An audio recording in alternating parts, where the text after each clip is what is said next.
2024 में जो लोकसभा चुनाव होने वाला है उसमें क्या होगा, क्या उम्मीद लग रही है आपको? अरे बीजेपी गवर्नमेंट बन रही है फिर से। अच्छा। बीजेपी पूर्ण बहुमत से गवर्नमेंट बनेगी, 400 से ऊपर लगभग सीट पाएंगी। इन लोगों के पास अब मुद्दे क्या बचा है? कोई बोलने को तैयार नहीं है, कहीं दिखाई नहीं दे रहा है, कभी कोई नई फील्ड में जा रहा है। एक 20 खाली समस्या गिनाएंगे कि बेरोजगारी है, ये है, वो है। अभी आप बेरोजगारी नहीं है, एकदम नहीं है। बेरोजगारी इसके लिए है कि आपकी स्किल नहीं है। अब मैं यहीं बैठ कर टाइप करवा रहा था, 3 घंटा बैठा हूँ, गर्मी तो टाइप हो पाया मेरा एक लेटर। कहाँ कोई और दुकान नहीं खोल रहा है, न कोई। कौन डेवलप कराएगा इसकी, किसकी जिम्मेदारी? खुद डेवलप करें। तमाम इंस्टीट्यूट खुले हैं, ऑनलाइन तमाम कोर्सेज हो रहे हैं स्किल डेवलप के लिए। कौशल विकास पर ऑनलाइन पोर्टल पर आप कर सकते हैं, कोई कर ही नहीं रहा है। बस बेरोजगारी केवल इसके लिए है कि भैया हमको नौकरी मिल जाए और काम करना ना पड़े, वही बेरोजगार है। काम करने के लिए बेरोजगार नहीं कोई। काम आप जाइए गाँव में चले जाइए, दिहाड़ी मजदूर कोई मिल नहीं रहा काम करने, घर मकान बन रहे कोई नहीं मिल रहा। खेत में खेती के आए रहा रोपाई वाला, खरीफ की फसल वाला, कहीं नहीं मिलेगा कोई। कहाँ है? प्राइवेट नौकरियां भी तो बहुत ही कम हैं और जहां है भी वहां पे सैलरी कम है। हाँ, ये बात है कि भाई देखिए, काम की कमी नहीं है। कोई 4000 रोज पर डे कमा ले रहा है, केवल 400 रुपया कमा रहा है। ये चीज़ें हैं आपकी सरकार में। सुन लीजिए, के लिए जैसे आपकी सरकार में आउटसोर्सिंग जो वैकेंसीज निकलती हैं, आप देखिए जो एम्प्लॉय 10,000 में काम कर रहा है, उसी से समान काम के लिए उस दूसरे एम्प्लॉय को करीब 30,000, 35,000, 40,000 तक के वेतन मिलता है। देखिए, ये चीज़ें तो हैं, मैं तो कह रहा हूँ ना, ये विसंगतियाँ हैं कि भाई एक आदमी 5,000 कमा ले रहा पर डे, एक आदमी 500 रुपया नहीं पा रहा है। इसके अलावा आउटसोर्सिंग जो कंपनियां हैं, लेकिन वो सबसे पहले पैसा वही कमाती है, तो काम सरकार भी कर सकती है। देखिए, कारण है कि प्राइवेट सेक्टर को अगर नहीं लाएंगे ना तो ये समस्या खत्म भी नहीं होगी। सरकारी विभाग कैसे काम करता है, अभी देखिए, हम लोग वकालत पेशे से जुड़े हैं, वकालत अधिवक्ता हैं।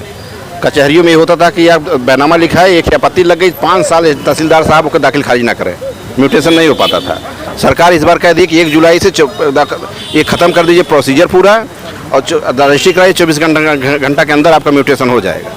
क्यों? खबरें ये भी आ रही हैं कि जो डायल 100 है, 112 है, उसमें भी अब सरकारी जो कांस्टेबल है उनको रखा जाएगा, जहां तक अभी तक प्राइवेट कंपनी के द्वारा सारा कुछ हो रहा था और प्राइवेट एम्प्लॉइज थे।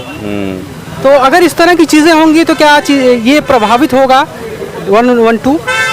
नहीं, प्रभावित देखिए, गवर्नमेंट कैसे करते हैं, कौन मॉनिटरिंग बॉडी क्या रहे होगी, उसके क्या भाई, अगर नहीं कराना है तो सरकारी पूरी अथॉरिटी रहेगी, वो भी भ्रष्टाचार हो रहा है, करेगा वो। लेकिन अब गवर्निंग बॉडी क्या है, मॉनिटर कैसे हो रहा है, उस पर डिपेंड करेगा।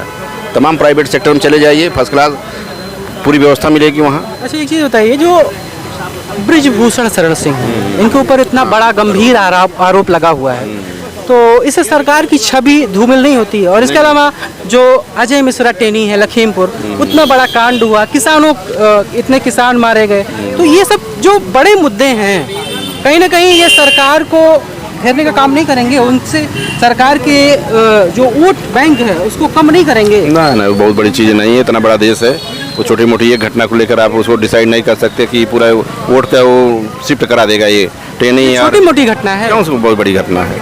आप पिछली साल गवर्नमेंटों को देख लीजिए क्या कर रहे थे वो। आप भाई अतीक उतीक जो बड़े बड़े गुंडे बने थे, अब मारे जा रहे हैं, वो किसकी देन थी? कोई कह नहीं पाता, FIR नहीं दर्ज होती थी, उनके छोड़ देते थे। और आज जो है ब्रिजभूषण सिंह हो चाहे टेनी हो, भाई उनके खिलाफ तो एजेंसियाँ काम कर रही हैं ना, कोई तो उसको रोक टोक रही ना, CBI लगी है, हर चीज़ें चल रही हैं, उसमें बहुत बड़ी चीज़ें वो साफ हो जाएगा, कानूनी प्रक्रिया चल ही रही है। उसमें भी लगता है कि ट्रांसपेरेंसी नहीं रहती है। ट्रांसपेरेंसी ऐसी कोई बात नहीं है, जब एजेंसियाँ जो हैं उस पर आपको विश्वास करना पड़ेगा। हाँ, सरकार है, अब आपको विरोध है तो कह दो कि नहीं, हम हमारे पक्ष नहीं ले रहे हैं, और विपक्ष तो थोड़ी कहा जाएगा आप करिए। भाई किसी चीज़ को अगर खोजेंगे, सत्य को भी आप कह सकते हैं, 10 झूठ निकाल सकते हैं। भाई माता पिता को अपना झूठ आदमी साबित करता है, ये गलत है। सूर्य को भी थूक सकता है आदमी, यार ये चमकना है, गलना है। भगवान राम को 20 आप निकाल सकते हैं कमी, तो कमी निकाल सकते हैं, लेकिन मास लेवल अब देखा जाए ऐसी कोई बात नहीं है। एजेंसियाँ काम कर रही हैं, पहलवानों का भी हुआ क्या, एक एविडेंस दे नहीं पाए। भाई ठीक है, हम लोग मान रहे हैं कि ब्रिजभूषण ने कुछ गलत किया होगा, ऐसी बात नहीं है। जिसके पास अथॉरिटी होती है, कहीं न कहीं कानून टूटता है, कभी कभी आचरण से कुछ गंदगी हो जाती है, मैं नहीं इसको इनकार करूँगा। किसी को पावर दे दिए, कुछ न कुछ गलती हो जाती है, चाहे हम हो चाहे कोई पर्सन हो, कुछ न कुछ गलती जरूर हो जाती है। काम जिसको कराएंगे, काम करते समय जाने अनजाने में हो जाती है, तो हुआ है, लेकिन उसके लिए जांच चल रही है। और भाई पहलवानों की है कि भाई सही सबूत दो, सही साक्ष्य दो, जो है कोर्ट आपके लिए खड़ी है, काम करने के लिए तैयार है। आपको न्याय मिलेगा। अच्छा, आप कह रहे हैं 2024 में सरकार बनेगी, बीजेपी की संभावना पूरी है। पिछले जो चुनाव हुए हैं विधानसभा के, चाहे वो कर्नाटक के रहे हों, हिमाचल प्रदेश रहे हों, तो वो तो चुनाव हारी है बीजेपी। देखिए होता क्या है ना कि जो सेंट्रल लेवल की जो नेतृत्व की क्षमता जो है किसी कोई दिखा नहीं रहा, उस पर इंटेंट किसी के पास है नहीं। समस्या ये है कि भाई भारत का प्रतिनिधित्व कौन करेगा। ठीक है, मोदी को हम हटा दे हैं, लेकिन इसके बाद किसको लाएंगे। बंदर बांट करने के लिए सब तैयार हैं, पूरा देश का खजाना लूटे, संसाधन लूट लें, सब जगह जगह जगह हम इतना ले लेंगे, हम इतना शेयर लेंगे, हमको गृह मंत्रालय चाहिए, फलाना मंत्रालय चाहिए, विदेश मंत्रालय हम रहेंगे। तो इन चीज़ों के लिए लूट रहे हैं सब। गठबंधन की सरकार तो बीजेपी ने खुद बना के रखी थी, एनडीए की सरकार थी। जब अटल बिहारी वाजपेयी प्रधानमंत्री थे तो कितनी पार्टियां उसमें थीं? नहीं, पार्टियां थी, लेकिन वही कह रहा हूँ, फिर मॉनिटरिंग करने और नेतृत्व करने की क्षमता होनी चाहिए। समझ रहे हैं, हम 50 परिवार लेकर चल सकते हैं, कोई परिवार बागल में आपको देखेंगे दो ये लोग, दोनों भाई भाई रहने को तैयार नहीं है, क्योंकि दोनों में है नहीं, कोई मॉनिटर कर ही नहीं रहा है। तो यहाँ जो है वहाँ की जो चीज़ें हैं आज भी देखेंगे, न पिता पुत्र को मान रहा है, न बाप चाचा पर बैठ रही है, सब इधर उधर कह रहे हैं कि मतभेद जो आपसी है इसकी वजह से महागठबंधन कहीं ना कहीं एक आगे बढ़ नहीं पाएगा। नहीं पाएगा, बढ़ना कभी हो ही नहीं सकता। जितनी पार्टियां सबका अलग अलग चरित्र है, अलग अलग विचारधारा है, वो कैसे जोड़ देंगे? वो कभी एक हो ही नहीं सकते। एक संगठन जुड़े नहीं हैं, सबका अलग अलग विचार है। कोई कहेगा मैं आऊँगा 370 खत्म कर दूंगा, कोई आएगा कहेगा मैं ये कर दूंगा वो कर दूंगा, तो इससे थोड़ी चलेगा यार। वो तो कौन पार्टियां कर रही है? जैसे आरोप लगता है बीजेपी के ऊपर कि वो हिंदू मुस्लिम की राजनीति करती है, सांप्रदायिक राजनीति करती है, जिससे आपसी जो वैमनस्य है वो फैलता है। इस पर क्या कहना है? कहीं वैमनस्य नहीं फैला, कोई दंगा बता दीजिए, इतने दिन सरकार चल रही है, बड़ा हो कोई ऐसा दंगा हो जो पिछली सरकारें कर रही थी, कहाँ वैमनस्य है? कौन फैला रहा है?